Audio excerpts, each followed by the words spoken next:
कुछ नई वस्तुएं बनाकर उनको भोग लगाओ और आर्त भाव हो से भगवान से प्रार्थना करिए कि हे प्रभु तुम्हें शरणम मम अन्यथा शरणम नास्ति। हम आपकी शरण में है और अन्य किसी की शरण में नहीं है।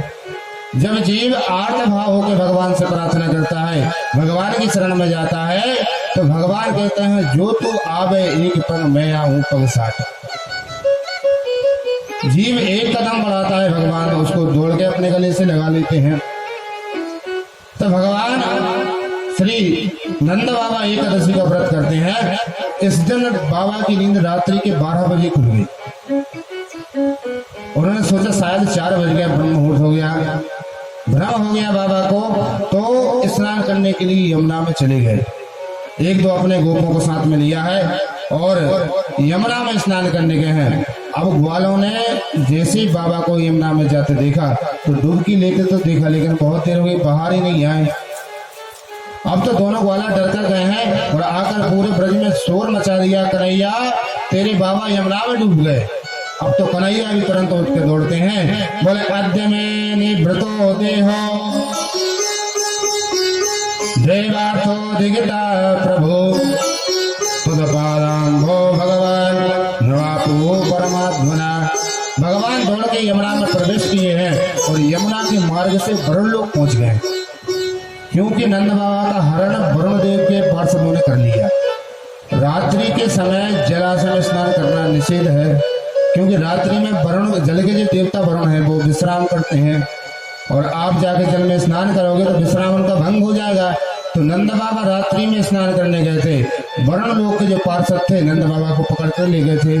अब तो भगवान शीघ्रता से वरुण लोग पहुंचे हैं और जैसे ही वरुण ने भगवान को आते देखा, खड़ा होकर भगवान का स्वागत करने लगा, अर्चना किया, वंदन किया। बोले प्रभु आपकी बड़ी महती कृपा है और आपने आज इस दास पे कैसे कृपा कर दी। भगवान ने कहा हमारी तो तुम स्तुति कर रहे हो और हमारे पिताजी को बांध के पटक रखा है। बोले आग किसको? बोले ये बाबा हमारे पिताजी हैं। अब तो हाथ जोड़ के प्रार्थना करने लगा, बोले अजानिता मामिकेना मूढ़ेना कार्य वेदिना आनी तोयं तव पिता तद्भवान छन्दुमर्हसि। हे प्रभु अजानिता मामिकेना, बोले अज्ञानता के कारण आपके पिता को हमने बंदी बना लिया, हमारा अपराध क्षमा करो। इस प्रकार भगवान की स्तुति की है और भगवान नंद बाबा को लेकर बाहर आए हैं। बाहर आते ही नंद बाबा ने सभी ग्वालों को बताया। ग्वालों ने पूछा बाबा कहाँ चले गए थे आप? अरे बोले भैया मैं यमुना में प्रवेश किया मैंने और 2 पार्षद आए, मुझको पकड़ कर ले गए और मुझे बांध के पटक दिया। लेकिन जब मेरो लाला गयो तो इसको देखकर तो वो उनको जो महाराज तो वो खड़े हो गए, स्तुति करने लगो, इसका पूजन किया, वंदन किया और मेरा बेटा मुझको लेकर आया है। अब तो सभी ब्रजवासी फिर से काना फूसी करने लगे। बोले हो न हो भैया, एक कन्हैया पक्को भगवान है। अरे इसे पैदा होवे की देर न भाई, इसने पट से पूतना मार डाली। हमने सोचा चलो दौड़ के जा रहे हो तो ठोकर करके खा के मर गई। फिर इसने बड़े बड़े दैत्यों को मार दिए, अघासुर को मार दियो, बकासुर को मार दियो, वत्सासुर को मार दियो। तो हमने सोचा चलो ये मार तो गयो। फिर तो इसने गजब कर दियो, इसने 7 को उसको गोवर्धन ने एक उंगलिया पे उठा लियो। अब तो सभी नंद बाबा से बोले भगवान ने सोचा पूरा लीला का रस भंग हो जाएगा, यदि ब्रजवासियों ने मुझे यदि भगवान मान लिया तो अभी भगवान बना के एक अलमारी में बिठा के बंद कर देंगे, तो लीला कौन करेगा। अब तो भगवान ने अपनी माया को त्रोहित किया और फिर बोले भैया ग्वाल वालों, मुझे मेरे देवता ने एक मंत्र दिया है, मैं जिस व्यक्ति के सामने जाता हूँ उस मंत्र का जप करता हूँ, उसकी आधी ताकत मुझ में आ जाती है। यही कारण है सबरे बड़े बड़े काम मैंने किए हैं। अब सब वाला बोले भैया तू कुछ भी कह कन्हैया, लेकिन तू भगवान है। पहले तो हम तेरे साथ चांद जैसो खेलो करते, खायो करते और समय आवा पे तुझे घोड़ा भी बनाया करते, तेरे साथ खेलो करते, लेकिन अब गलती हो गई हो तो क्षमा करना भैया, अब तो उससे दूर ही रहेंगे। कन्हैया बोले अच्छा ग्वालो एक बात बताओ, यदि मैं भगवान होता तो आप क्या करते? बोले यदि तू सचमुच भगवान है तो भैया और तो कुछ हमको ना चाहिए, लेकिन एक बार अपना वैकुंठ दिखा दे। वैकुंठ तेरो कैसे वो देखना चाहते हैं बस। भगवान सभी ब्रजवासियों को ब्रह्म कुंड के पास में ले गए हैं नंद बाबा के साथ, और बोले जो कोई बैकुंठ जावो चाहे वो या कुंड में कूद जाए। सबरे ग्वाला हंस लगे, बोले कन्हैया देखिए, बोले हाँ यदि आपको विश्वास है तो सभी इसमें कूद जाओ। तो बोले ते तु ब्रह्म हृदम नीता मगना कृष्णो चोदिता सुर ब्रह्मणो लोकम यत्रा कुरोध्यगात्रा। जैसे ही ब्रजवासियों ने उस ब्रह्म कुंड में छलांग लगाई है, सभी बैकुंठ पहुंच गए। बैकुंठ में जाकर देखा तो भगवान का तो बड़ा ही ऐश्वर्य संपन्न बैकुंठ है। वहां पर सब 4-4 हाथ वाले मनुष्य हैं। जितने भी भगवान के पार्षद हैं सबको 4-4 हाथ लगे हैं, क्योंकि वहां सारूप मुक्ति होती है। जो बैकुंठ जाता है वो भगवान के सदृश उसका स्वरूप बन जाता है। सभी पीतांबरधारी हैं, सभी ने सबके 4-4 हाथ हैं। दिव्य भगवान का बैकुंठ का ऐश्वर्य श्री ब्रजवासियों ने देखा, देखकर सभी भौचक के रह गए। अब आपस में बात करते हैं, बोले भैया यह बैकुंठ में हमारा कन्हैया तो कहीं ना दिख रहा हो। तो बोले अब चलो किसी से पूछते हैं। और जैसे एक भगवत पार्षद आया, उससे कहा भैया राम राम। उसने कह दिया मौनम आस्ताम। बोले भैया यहाँ तो कोई कहूँ से बोल ही ना सके। तो एक वाला बोलो भैया हर देश की भाषा अलग अलग होती है। कहीं राधे राधे चलता है, कहीं जय श्री राम चलता है, कहीं ओम नमः शिवाय चलता है, कहीं हाय हाय बाय बाय चलता है। अब हो सकता है हमारी भाषा वो ना समझ सक रहा हो। इतने में सभी ब्रजवासी आपस में सहमाने लगे हैं।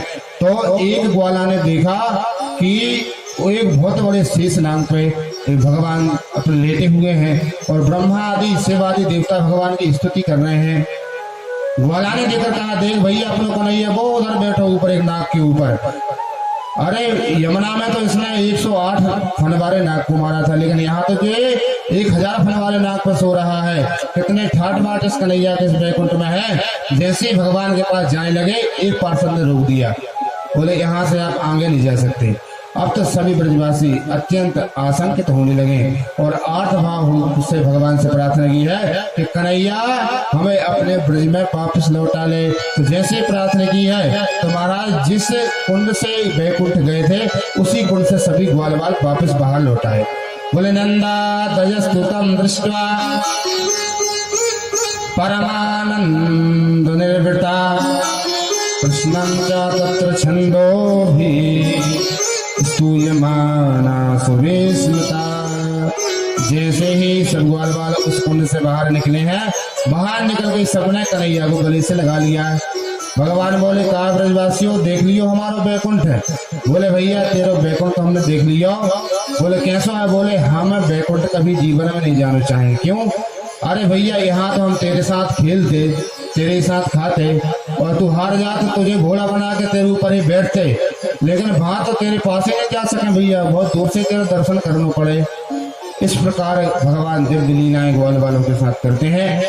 ब्रज में भगवान ने अपना अत्यंत सरलीकरण कर दिया। अब तो भगवान ने आज दिव्य अपनी सुंदर बांसुरी बजाई है। बोले भगवान पिता रात्रि शरदोत्फुल्ल मल्लिका दीक्षन्तं मनश्चक्रे योग माया उपासता। वैसे तो भगवान को कहा गया है कि यमुना शुद्ध हो, ये परमात्मा बगैर मन का है, लेकिन आज भगवान के मन में उन्हें बोले दीक्षन्तं मनश्चक्रे योग माया उपासता। भगवान के मन में आज रास करने की इच्छा जागृत हुई, योग माया की उपासना की है महाराज। और भगवान ने दिव्य रसानाम समूहो रासा, बोले रसस्वरूप भगवान परमात्मा का नाम ही रस है।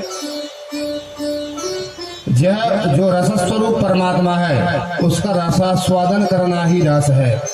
तो बोले जीव क्या है। बोले जीव जो है वो भी रसस्वरूप परमात्मा का रस का अनुस्वादन करना चाहता है। तो जीव भी परमात्मा का ही स्वरूप है, लेकिन जीव एक माया में लिपटा हुआ है। जब तक अज्ञान रूपी माया का आवरण भंग परमात्मा नहीं करते जब तक जीव को रास का अधिकार नहीं होता है। भगवान ने चीर चुराकर जिन गोपियों का अज्ञान रूपी आवरण भंग किया है, आज भगवान ने बांसुरी बजाई है, तो बोले बांसुरी उन्हीं गोपियों को सुनाई दी है जिन गोपियों का महाराज चीरहरण भगवान ने किया है। सुंदर भगवान बांसुरी बजाते हैं। मुरलीम पंत्या प्रमजन्त्योन्या अंजन काश्यलोचने व्यस्त वस्त्रावरणा काचित् कृष्णातिकम्यो ता भार्यमाणा पतिभिः पितृभिर्भ्रातृबन्धुभिः गोविन्दापहृतात्मानो निर्निवृत्तमोहिता।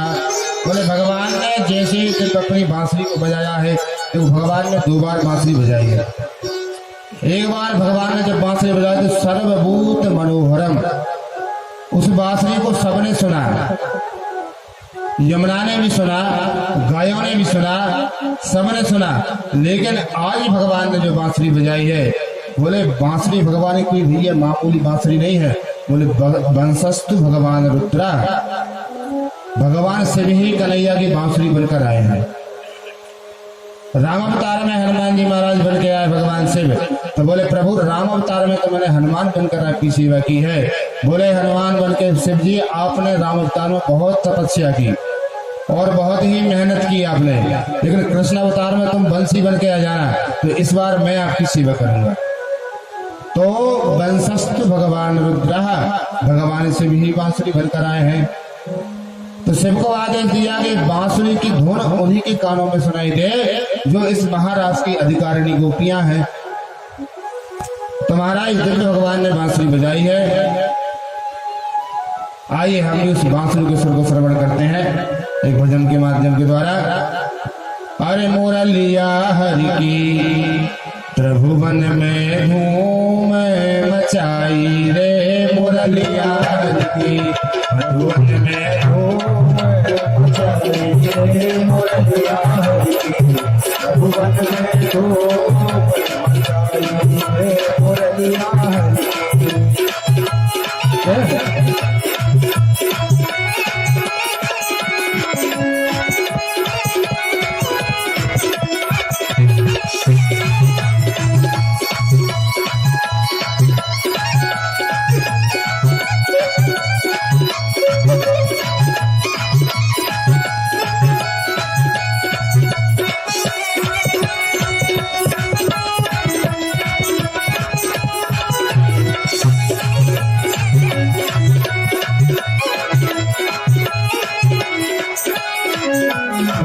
भगवान बंसी कहाँ बजा रहे हैं?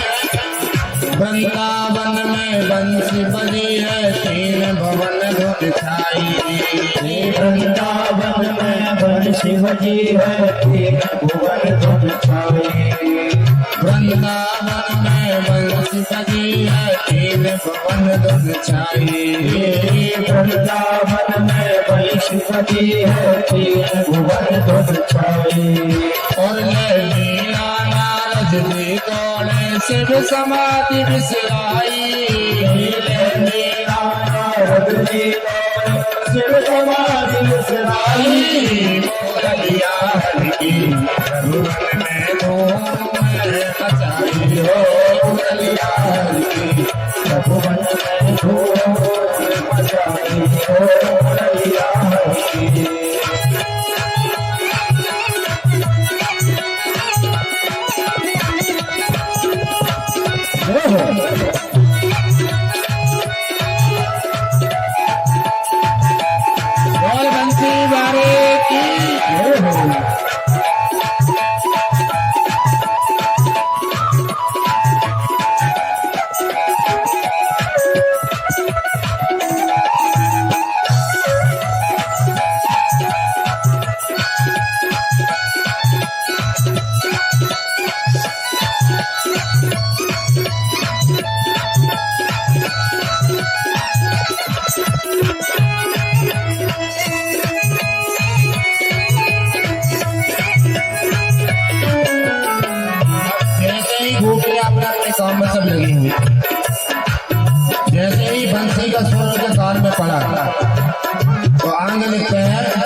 तैसे उल्टे सीधे कहता रचन बिठाए ऐसे तैसे उल्टे सीधे कहता रचन बिठाए जैसे तैसे उल्टे सीधे कहता रचन बिठाए ऐसे तैसे उल्टे सीधे कहता रचन बिठाए और उल्टे कर श्रृंगार गोपिया बंसी बट को धाए उल्टे कर श्रृंगार गोपियां बंसी बट को धाए रघुवर में हूँ मैं बचाई हो हथिया भुवन में हो बचाई हो मुरलिया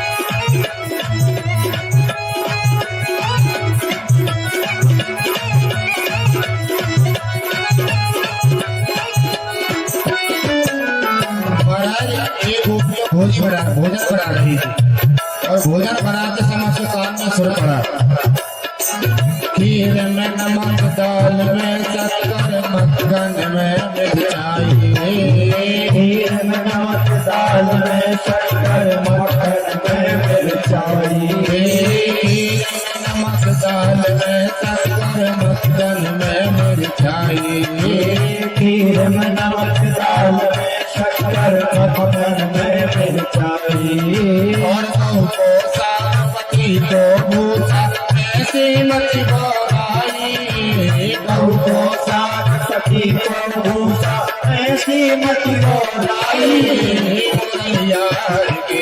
भगवान में हो मैं बचाई हो मुरलिया भुवन में हो बचाई हो मुरलिया भुवन में हो बचाई हो मुरलिया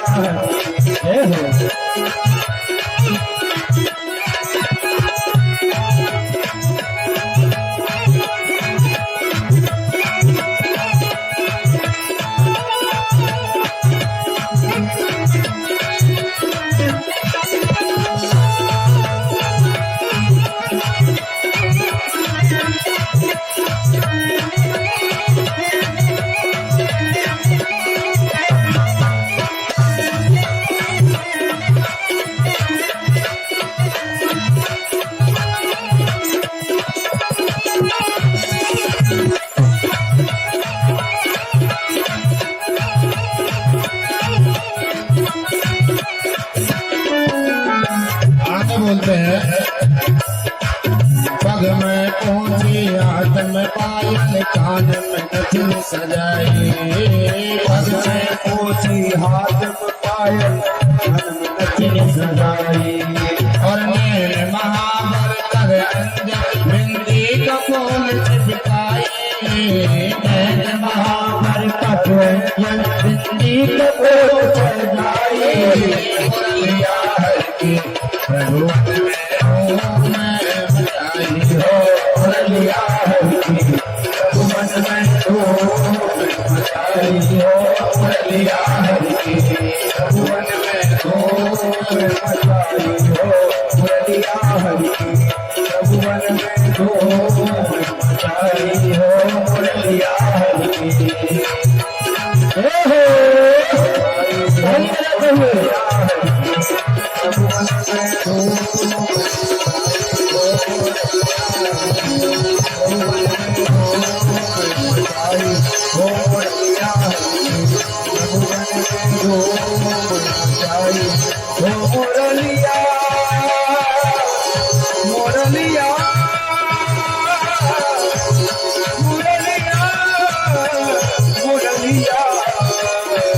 मुरलिया भोलेनाथ के लाला की और बंसी बारे की भगवान ने अपने दिव्य मुरली को बजाया है। तो उन गोपियों के कान में स्वर पड़ा तो श्री वेद व्यास जी लिखते हैं वस्त्राभरणा काशित कृष्णांतिकं भार्यमाणा पतिभिः पितृभ्रातृबन्धुभिः गोविन्दा प्रहतात्मानो नान्यवर्तन्त मोहिता। बोले एक गोपी श्रृंगार कर रही थी, लिमपंतिया, बोले अपने कपोल पर अंगराग लगा रही थी, लेकिन उसने आधे गाल में तो अंगराग लगाया और आधे में नहीं लगाया, और जैसे ही बंसी का कान स्वर में पड़ा महाराज दौड़ पड़ी। अंजन्त्या का चलो चने, बोले एक गोपी आंख में काजल लगा रही थी, अंजन्त्या, तो बोले एक आंख में काजल लगाया है, और जैसे ही बंसी का स्वर कान में पड़ा तो महाराज एक आंख में काजल लगाकर भगवान की तरफ दौड़ पड़ी। बोले एक गोपी भोजन बना रही थी, तो जैसे ही बंसी का स्वर सुना तो बोले खीर में नमक, दाल में शक्कर, मक्खन में मिर्चाई, तो बोले नमक डालना था दाल में तो खीर में डाल दिया, और शक्कर डालनी थी खीर में तो महाराज दाल में डाल दी, और महाराज माखन में मिर्च पाउडर डाल दिया है, और बोले गऊ को साग, पति को भूसा, ऐसी मत बोराई। बोले थाली भोजन की जो परोस के ले जा रही थी वो पति देव को देना थी, लेकिन गैया के सामने जाके रख दी, क्योंकि बंसी का स्वर कान में पड़ गया ना, तो माधव ने अपनी मुरली के द्वारा सभी का मन अपनी तरफ आकर्षित कर लिया है, सबका चित्त खींच लिया है, तो भूल गई, तो भोजन की थाली तो गैया के सामने रख दी, और भूसा का बोइया, एक डलिया में भूसा गैया को भरने जा रही थी, तो महाराज वो भूसा अपने पति के सामने रख दिया। महाराज पैर में पहनने वाली पायल हाथ में पहन ली है, महाराज कान का कुंडल नाक में सजा लिया है, यस्त व्यस्त श्रृंगार करके गोपियां जैसी भगवान की बंसी का स्वर सुना है, अब तो सभी गोपियां दौड़कर बंसी बट पर पहुंच गई। एक गोपी भी दौड़ के जा रही थी, लेकिन उसके पति ने उसको पकड़ लिया, बोले इतनी रात को कहाँ जा रही है, और उसको एक कमरे में बंद कर दिया। अब जैसे उसको कमरे में बंद किया है, वो तो अत्यंत भगवान की लीला को, क्योंकि क्यों जन्मों के संत हैं, कोई गोपी मामूली गोपी नहीं है, बोले जो दंडकारण्य के संत, भगवान दंडकारण्य में गए थे ना राम अवतार में, तो वही सब संत तपस्वी गोपी बन के आए हैं, मिथिलापुर की नारियां गोपी बन के आई हैं, वेद की ऋचाएं गोपियां बन के आई हैं। बोले गोपी इंद्रिय ही कृष्ण रसम पिबती सा गोपी, बोले गोपी किसी स्त्री का नाम नहीं है, बोले गोपी एक जीव का नाम है, जो अपनी समस्त इंद्रियों के द्वारा भगवान के कृष्ण रस का रसास्वादन करता है, उसका नाम गोपी है।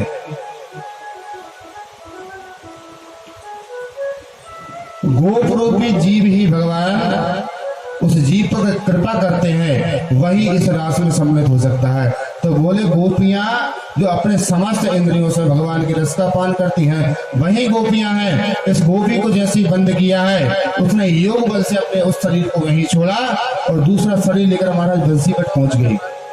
परीक्षित ने कहा महाराज इतनी सिद्ध कोटि की गोपियां थी, बोले महाराज गोपियां मैंने अभी बताया कोई मामूली गोपियां नहीं थी, वेद की ऋचा बड़े बड़े संत ही गोपी बनकर आए भगवान के उस रस स्वरूप रस का रसास्वादन करने के लिए। बोलो राधे राधे। जैसे ही सभी गोपियां बंसी बट पर पहुंची हैं, अब तो भगवान ने देखकर सभी का स्वागत किया। बोले स्वागतम भो महाभागा प्रियम किम करवाणि वा वजस्यानामयं कश्चित् भूता गमन कारणम्। जैसे ही गोपियां पहुंची हैं और जैसे भगवान ने कहा स्वागतम ते नमस्तुभ्यम, स्वागतम वो महाभागा, बोले आइए आइए तुम्हारा स्वागत है। जैसे ही स्वागत शब्द सुना गोपियों के तो आनंद का पारावार नहीं रहा। बोले जिसने बंसी के स्वर के माध्यम से हमको बुलाया और वह आज हमारा स्वागत भी कर रहा है, प्रसन्न हो गई गोपियां। लेकिन जैसे ही दूसरी बात सुनी, बोले भ्रूता गमन कारणम, बोले किस लिए आई हो यहाँ पर। अब तो सुनकर सभी अत्यंत आशंकित हो गए। भगवान बोले मैं समझ गया, बोले ब्रज में कोई संकट आया है इसलिए आई हो। तो सिर हिला के मना कर दिया। बोले ब्रज में अभी कोई संकट नहीं आया प्रभु। तो बोले अच्छा मैं समझ गया, अपने इस शरद पूर्णिमा के रात्रि के चंद्रमा को देखने आई हो। गोपियों ने मन ही मन कहा माधव इस चंद्रमा की छटा को तो हमने हजारों बार देखा है। तो बोले फिर अपने पति से झगड़ा करके आई हो क्या? देखो देवियों, पति कितना भी बेकार हो लेकिन पति स्त्री भिन्न हातव्यो, अपने पति को कभी नहीं त्यागना चाहिए। तो क्या अपने पति को छोड़कर आई हो? गोपियां बोले नहीं, हमारी किसी से कोई लड़ाई झगड़ा नहीं हुआ है। तो बोले हम तो आपका दर्शन करने आए हैं। तो बोले मेरा दर्शन तो नित्य आपको होता है, नित्य मैं गौचरण के लिए जाता हूँ तो मेरा दर्शन कर लिया करो। और यदि मुझसे प्रेम करती हो तो सब लोग आपस में बैठकर मेरी कथाओं की चर्चा किया करो। देखो देवी, लोकलाज का भी ध्यान रखो, रात्रि के समय स्त्रियों को वन में नहीं जाना चाहिए। और तुम मुझसे प्रेम करती हो तो अति परिचयात अवज्ञा, ज्यादा प्रेम में अवज्ञा होने लगती है, अवगुण दिखने लगता है। तुम घर में ही बैठकर मेरी लीलाओं का श्रवण करना। अब देखिए भगवान, क्योंकि भगवान का प्रेम तो जागृत है, लेकिन गोपियों के अंतर्गत प्रेम को भगवान उनके मुख से कहलवाना चाहते हैं, इसलिए लीला कर रहे हैं। तो अब गोपियों ने, ज्यों भगवान ने कहा कि अब आप लौट जाइए, चली जाइए, अब तो गोपियां अत्यंत धीर हो गई, नैनों से नीर बहने लगा, अपने पैर के अंगूठे से पृथ्वी को कुदेरने लगी। और एक गोपी बोली बहन यदि कुछ नहीं बोला तो हमको प्रवचन सुनाते रहेंगे। तो 10 श्लोकों में भगवान ने उत्तर पूछा है कि क्यों आई हो, तो 11 श्लोकों में गोपियों ने उत्तर दिया है। बोली मैवं विभोरहति भवान गदितुं रसंसं संसज्य सर्व विषयास्तव पादमूलम् भक्त्वा भजस्व दुर्वग्रहमात्यजास्मान् देवो यथादिपुरुषो भजते मुमुक्षुः। बोले हे प्रभु, हम सब कुछ छोड़कर आपकी शरण में आए हैं। हमने लोकलाज को छोड़ दिया, घर परिवार को छोड़ दिया, कुल खानदान को छोड़ दिया, पति बच्चों को छोड़ दिया, हम सबको छोड़कर आपकी शरण में आई है। इसलिए प्रभु आप हमारा भोग लगाइए। बोले भक्ता भजस्व दुर्वग्रह मात्य जासमान, बोले हम आपकी भक्त हैं। देखिए भक्त शब्द और भात शब्द एक जैसा ही बनता है, भक्त से ही भात बना है। तो भोजन के विषय में भगवान को जहां जहां भी वर्णन आया है भात बहुत ज्यादा पसंद। जब भगवान चक्रवर्ती सम्राट राजा दशरथ की गोद में बैठे हैं और भोजन कर रहे हैं तो वहां वर्णन आता है, बोले भोजन करत चपल चिता इत उद अवसर पाए और भाज चले तिलकत मुख दधियोधन लपटाए। तो बोले भगवान को भात अति पसंद है, अति प्रिय है। तो बोले प्रभु हम भी आपकी भात हैं। कैसे हैं? बोले भात और भक्त में ज्यादा अंतर नहीं है। भात कैसे बनता है? बोले पहले तो धान होती है, धान को आपने मूसल से कूट कूट के उसके ऊपर की जो बुकली होती है उसको निकाल दिया, फिर धान का चावल बन गया। फिर आपने चूल्हा चेताया, उसमें एक बटलोही रखी, उसमें पानी डाला और गर्म पानी खोल गया, तब आपने उसमें चावल डाल दिए। और जब महाराज अच्छा पत्ते सिद्ध हो गया तब भात सिद्ध होता है। उसमें थोड़ी भी अकड़ाई न रहे, बिल्कुल नरम हो जाए, चावल पकड़ने में पूरा पिस जाए, तब भात बनता है। बोले जैसे भात बनता है वैसे ही भक्त भी बनता है। भक्त रूपी धान जो है महाराज उसमें भी माया का अज्ञान की एक बुकली लगी रहती है। हम लोग संसार की माया में लिपटे हैं ना, तो भगवान इस बुकली को छुटाते कैसे? बोले जब हमारे ऊपर छोटे छोटे संकट आते हैं और उस संकटों के महाराज मूसल से भगवान हमारे निकालते हैं। लेकिन देखिए चावल जब बनता है तो उसको बोलते हैं, बोले हिडिंबासुर बृहासुर जैसे असुर आए, बकासुर पूतना जैसे असुर आए, वही हमको मार देते। अरे उस अग्नि के दाह से हमको क्यों बसाया? यदि आपको हमको ब्रह की अग्नि में ही जलाना था और बोले हम मरना चाहते हैं। भगवान ने कहा यदि तुम्हारा प्रेम इतना है तो प्रेम में तो प्रेमी प्राण त्याग देता है। और जब राम जी वन को गए तो दशरथ जी ने प्रेम में प्राण त्याग दिए। यदि तुम्हारा प्रेम सच्चा है तो फिर तुम्हारे प्राण क्यों नहीं निकले? तो गोपियां बोलती प्रभु यदि प्रेम में मर जाना ही प्रेम की परीक्षा है तो जानकी जी का प्रेम राम जी से कैसा था? अरे जानकी जी भी अशोक वाटिका में बैठी थी, लेकिन उन्होंने भी प्राण त्यागना तो चाहती थी, लेकिन प्राण निकलते ही नहीं थे। कि नाम पारो दिवस निशि ध्यान तुम्हारे कपाट लोचन निज पर जंत्रिता प्राण जाए कहीं बार। अरे प्राण निकालने की तो इच्छा थी, लेकिन प्राण मन में हो जब तो निकले। और बोले प्रभु हम तो प्राण त्याग दें, लेकिन हमने अमृत पी लिया है और अमृत पीने वाला कभी अपना प्राण नहीं त्याग सकता। कौन सा अमृत? बोले तब कथा अमृतम तब जीवनम कभी विदितम कलमसापहम। बोले तब कथा अमृतम, बोले हमने आपके कथा अमृत का पान किया है। कैसा है आपका कथामृत? बोले हाँ आपका कथामृत तपता नाम जीवनम, जो संसार के ताप में तपे हुए प्राणी हैं उनको जीवन ध्यान देने वाला आपका कथामृत है। जैसे आप बहुत ज्यादा गर्मी में बहुत कड़ाके की धूप में आप नर्मदा जी गए और नर्मदा जी में जाकर जो आपने डुबकी लगाई तो आपको शीतलता प्राप्त हो जाती है। कब तक रहती है? बोले आपने स्नान किया और थोड़ी देर और शीतलता रहेगी, उसके बाद फिर ज्यों के त्यों गर्मी। तो बोले जैसे ही जीव संसार के अनंत तापों से तपा हुआ आपके कथा पंडाल में आता है। भाई कितने टेंशन दुनिया में है लोगों को। एक महात्मा टेंशन का अर्थ करते, बोले टेन माने 10, सन माने सूर्य। तो बोले एक सूर्य में कितनी गर्मी होती है? तो बोले जब एक सूर्य में इतनी गर्मी होती है तो जो व्यक्ति टेंशन में भी बैठा है तो समझ लो 10-10 सूर्यों की गर्मी उसके अंदर धड़क रही है। तो बोले जो आदमी बहुत ज्यादा टेंशन में हो और यदि वो आपकी कथा में आ जाए तो बोले 3 घंटे तक वो सारी टेंशन भूल जाता है। और जब आपकी कथा गंगा में आके डुबकी लगाता है तो संसार के सारे कलमश उसके दूर हो जाते हैं, शुद्ध बुद्ध होकर उसको शीतलता प्राप्त होती है। तो बोले आपकी कथा की वह महिमा है। बोले आदि दैविक आदि भौतिक आध्यात्मिक त्रिविध जो ताप होते हैं, दैहिक दैविक भौतिक जो ताप होते हैं, उन सभी तापों से मुक्ति दिलाने वाले आपकी कथामृत है। जिसने आपकी कथा को श्रवण कर लिया वो अमृत को प्राप्त हो गया। तो बोले हमने भी आपकी कथा को सुना है, तब कथामृतम तप्त जीवनम। और बोले हम नहीं कह रहे इस बात को, बोले कवि विरीडितम, बोले कवियों ने इसको गाया है। बोले इति सब सूर्य प्रतिपते किल लोकमल छपण कथामृताब्द महिषाय तपांस जहु। तो बोले बड़े बड़े कवियों ने आपकी कथा की महिमा गाई है।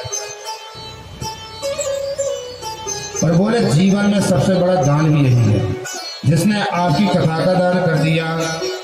बोले भूरिदा जना, यदि जीवन में यदि कोई दान करना है तो कथा का दान करो, क्योंकि रुपए पैसे का आप दान करोगे तो उसमें आपका एक लिमिट रहेगा कि भैया इतने पैसे दान करना है और इतना ही अन्नदान करना है। लेकिन कथा की महिमा इतना, बोले हरि अनंत हरि कथा अनंत, खूब उड़ेल उड़ेल के दान करो। तो बोले जिसने जीवन में आपकी कथा का दान श्रोताओं को करवा दिया, उस दान से बड़ा कोई दान संसार में है नहीं। इसलिए जीवन में एक ऐसा लक्ष्य बनाओ कि एक बार कथा का दान अवश्य कराना है, क्योंकि सब दानों का क्षय हो जाता है, लेकिन भगवान की कथा क्योंकि वो कल्पवृक्ष है और अनादि शाश्वत ग्रंथ है। तो बोले यदि किसी को दान भी करना है तो आपकी कथा का दान करे। इस प्रकार दिव्य गोपियां भगवान को इस गीत को गाती हैं, ब्रह्मा को पूछती हैं। बोले ब्रह्मा ने भी कैसा कैसा लेख लिख दिया है। बोले त्रुटि युगाय ते त्वाम पश्यता, हे प्रभु आप जब गौचरण के लिए जाते हैं तो आपके जब हम दर्शन करते हैं तो पलक जब झपक जाती है हमको बहुत ही मुश्किल हो जाती है। आप इतनी देर से अदृश्य हो गए हैं, हे प्रभु हम पर कृपा कीजिए, हम आपकी शरण में हैं। अब तो महाराज गीत गाते गाते सभी गोपियां रोने लगती हैं। बोले तासा मावर भू छोरी स्मयमान मुखाम्बुजा पीताम्बर धरा सृग भी साक्षात मन्मथ जैसे ही गोपियों ने रोना चालू किया है, अब तो भगवान को भी दया आ गई, भगवान से रहा नहीं गया और भगवान बोले तासा मावर भूत छोरी इसमें मान मुखम भुजा। बोले कोटि कोटि कमनीय कामदेव को भी महाराज लज्जित करने वाले भगवान प्रकट हो गए। बोले आनंद कंद भगवान की जय। जैसे ही भगवान प्रकट हुए हैं तो बोले पीताम्बर धरा सृगवीर। इस बार पीताम्बर ओढ़ के नहीं आए, पीताम्बर अपने हाथ में लेकर आए। बोले क्यों? बोले जब कोई अपना रो रहा हो तो वस्त्र लेके हाथ में जाना चाहिए।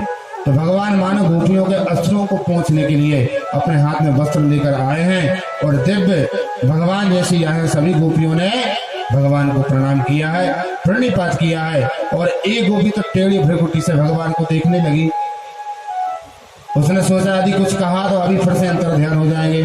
एक गोपी ने भगवान का दर्शन किया और अपने नेत्र बंद करके बैठ गई, मानो नेत्रों के द्वार से महाराज अपने हृदय रूपी भवन में बिठाकर पलक रूपी कवार बंद कर दिए हो। बोले बंसी बारे सावरे पलक ढाक तो हिले हूँ और ना मैं देखूं और को ना तो देखन दे हूँ। भगवान को अपने हृदय रूपी कमरे में बंद कर लिया उस गोपी ने और दिव्य अब तो भगवान से दिव्य महाराज बातें करने लगी। बोले तम काशी नेत्र रंध्रेणा हृदय के निमील्य च हृदय के निमील्य च। बोले प्रेम की 3 विधाएं होती हैं, तदीयता, त्वदीयता, मदीयता। तदीयता बोलते हैं हम उसके हो गए, किसके? बोले श्रुत्वा गुणान भुवन सुंदर सर्ण बताते।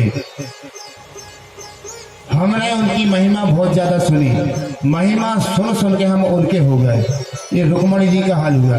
जब नारद जी ने रुक्मणी जी को भगवान के तत्व गुण गणों की महिमा सुनाए तो सुनकर रुक्मणी ने भगवान के चरणों में प्रणिपात कर दिया। तो बोले तदीयता माने होता है कि हम उसके हो गए जिसको अभी देखा नहीं लेकिन उसके गुण गणों का श्रवण किया। और जब जिसकी हमने गुण गणों का श्रवण किया उसका हमने दर्शन कर लिया, उसके चरणों में प्रणिपात किया तो होती है त्वदीयता। जिसको हमने देखा नहीं है सुना है उसका नाम तदीयता, और जिसके बारे में सुना था उससे हम मिल गए, उससे हमने बातचीत कर ली, चरणों में प्रणिपात किया, उसका नाम त्वदीयता। और जब बात करते करते इतना प्रेम बढ़ गया फिर आ गई मदीयता।